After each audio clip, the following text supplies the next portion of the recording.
Eu gostaria de destacar algumas bênçãos advindas do temor de Deus. Mas essa bênção é para aqueles que temem a Deus, que temem a Jesus. Diz assim: será feliz. Sua descendência será poderosa, abençoada. A sua casa será próspera. Sua justiça permanecerá para sempre. Será conhecido como justo, benigno. Quer dizer, estes são os sinais de um homem, de uma mulher bem-sucedida, de um homem que teme a Deus, de uma mulher que teme a Deus. Então eu queria dizer para você que deseja ser abençoado: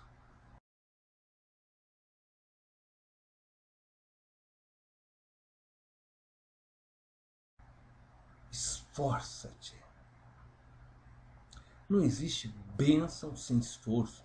Quando Deus estava dizendo para Josué se esforçar, ele estava dizendo para ele se esforçar sobremaneira. Isso significa que Deus estava dizendo a Josué para empenhar o melhor de si na tarefa que Deus lhe estava concedendo. Muitos hoje querem bênção sem esforço, sem sacrifício algum. Jovens querem passar no vestibular sem estudar. Acreditam na técnica de aprendizagem por osmose, ou que o Espírito Santo vai passar uma colinha espiritual. Crentes querem ter intimidade com Deus, sem buscá-lo de todo o coração, sem ter a disciplina de oração e jejum. Isto é, sem sacrifício. As pessoas querem chegar na igreja e pedir a Deus a bênção, mas não estão dispostas a se esforçarem para viverem na bênção. Você pode até alcançar uma bênção hoje, mas para viver na bênção, debaixo da graça de Deus, é preciso um esforço constante.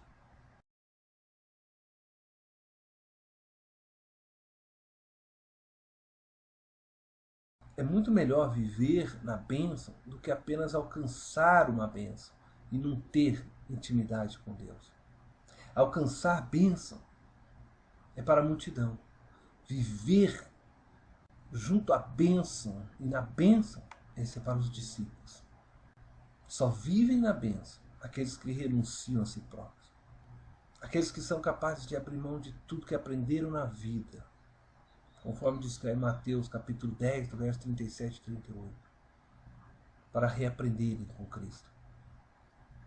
Que se esforçam para viverem segundo a vontade de nosso Senhor Jesus Cristo. Só vivem na bênção aqueles que abandonam o pecado e se esforçam para viver em santidade. Viver para Deus não é fácil. E o próprio Senhor Jesus disse que estaríamos cercados de lobos, que seríamos odiados, que passaríamos por aflições. Contudo, ele disse: não temas, porque estarei com vocês até a consumação do século. Se você não estiver disposto a se esforçar para permanecer na palavra de Deus, para viver em santidade, você não suportará o ataque do inimigo, a pressão do mundo, do seu vizinho, do seu amigo de trabalho. Deus avisou a Josué que não seria fácil, mas que era para ele se esforçar, pois ele estaria ao lado dele como esteve com Moisés. Deus está dizendo a você hoje: não será fácil. Muitas vezes você será tentado, zombado, mas ele também está dizendo a você hoje: eu venci e te farei vencedor. Confie em mim, ser forte e corajoso.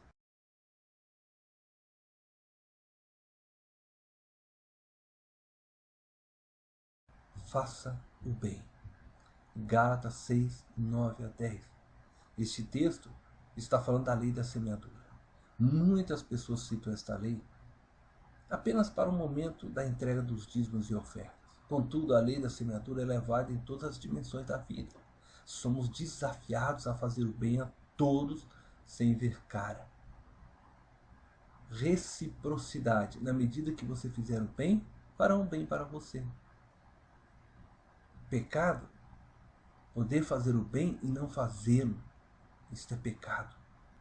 A soberania do bem é quando nós fazemos o bem, nós vencemos o mal. Entende?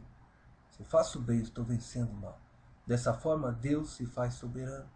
E a bandeira de Deus e do bem permanece sobre o mal. Fazer o bem, muitas vezes, é só necessário um pequeno gesto. Não são apenas coisas grandes que são boas. E muitas das coisas grandes começaram com os pequenos gestos.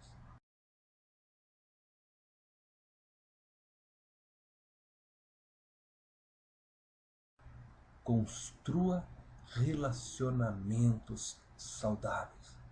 Ser social. Não existe ser fora do outro.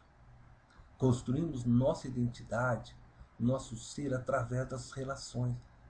Da relação familiar, da relação com a igreja, com a escola, trabalho. Nós somos seres sociais. Nenhum ser humano ele se desenvolve sozinho.